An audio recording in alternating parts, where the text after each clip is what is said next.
అందరికీ నమస్తే. నేను మీ రైతు బిడ్డ సాంబశివరావు. మీరు చూస్తున్నది agriculture farmers entertainment YouTube channel. Friends, నేను ఈరోజు వరి పొలం దగ్గరికి వచ్చాను. వరి పొలంలో మనకు వరి మొత్తం కంకి బయటకు వచ్చిన తర్వాత ఎటువంటి మందులు స్ప్రే చేశారు, ఎటువంటి మందులు స్ప్రే చేసుకుంటే మనకు కంకి అనేది బాగా వస్తుంది. మెడెరుపు, కొన్ని రకాల మెడెరుపులు, తెల్ల బూడిద కానీ ఇంకా పసుపు అలాంటివి కానీ రాకుండా అవ్వాలంటే ఎటువంటి మందులు స్ప్రే చేసుకుంటే మనకు మేలు జరుగుతుందనే ఉద్దేశం మీద వీడియో చేస్తున్నాను. మన వీడియో నచ్చినట్టయితే లైక్ చేయండి, కామెంట్ చేయండి, మర్చిపోకుండా సబ్స్క్రైబ్ చేసుకోండి. ఇప్పుడైతే నేను వీడియోకి చూపెడతాను చూడండి. మొత్తం కంకి ఏ విధంగా వెళ్ళిన తర్వాత ఏ మందులు వాడుకునేది చూపెడతాను. అందరికీ నమస్తే ఫ్రెండ్స్. ఇది వరి పొలం, మీకు కూడా తెలిసే ఉంటుంది రైతులందరికీ. ఇది వరి పొలం మరి తెలియదని అవసరం లేదు. ఎందుకంటే వరి పొలం వేసేసి దగ్గర మనకు డిసెంబర్ 30వ తారీఖు వేసాను. హెచ్ఎంటీ అనే విత్తనం. ఇది ఇప్పుడు వచ్చేసి చూడండి, మనకు కంకి బయటికి వెళ్ళే స్టేజ్లో ఉంది. కంకి వెళ్తుంది. కంకి వెళ్ళే స్టేజ్లో మనకి ఎటువంటి మందులు స్ప్రే చేసుకోవాలి అనే దానికి చూపెడతాను.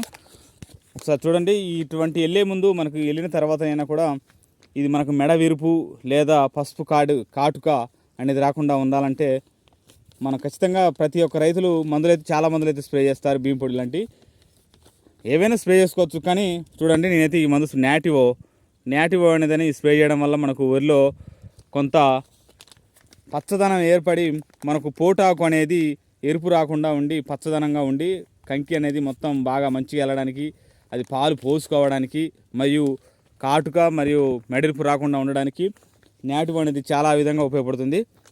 నాటివో అనేది ఎప్పుడెప్పుడు కొట్టుకోవాలి అంటే మనకు ఫస్ట్ ముందుగా అంటే ఒక స్టేజ్లో ఉన్నప్పుడు మనకు ఆకులన్నీ పోటాకు అంటే సైడ్ నుంచి వచ్చే ఆకులు ఎర్రబారిపోయినప్పుడు, అలాగే మనకు వరి కంకి అనేది మొత్తం బయటకి వచ్చినప్పుడు ఈ రెండు రకాల స్టెప్పులు వాడుకున్నట్టయితే మనకు వరి ఎంతో మెరుగైనగా వరి కంకి అనేది పీల్ అవ్వకుండా అంటే పాలు పోయకుండా ఉండకుండా మరియు కాటుక రాకుండా మెడెరుపు రాకుండా ఈ నాటివో అనేది చాలా వరకు పనిచేస్తుంది.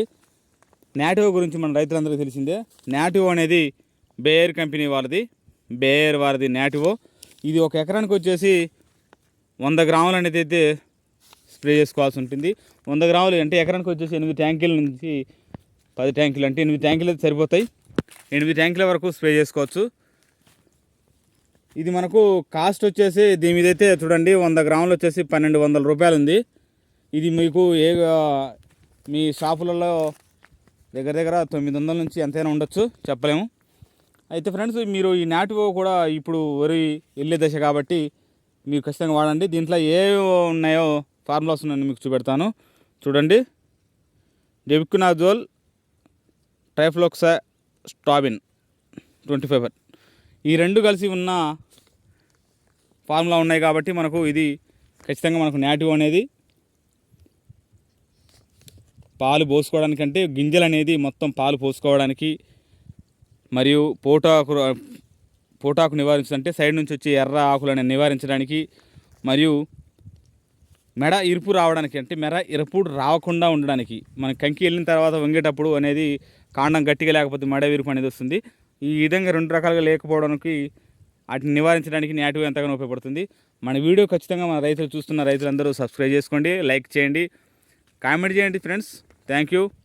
నాకు మీకు ఈ వీడియో ఉపయోగపడుతున్న ఉద్దేశం మీద మాత్రమే చేయగలుగుతున్నాను. Thank you.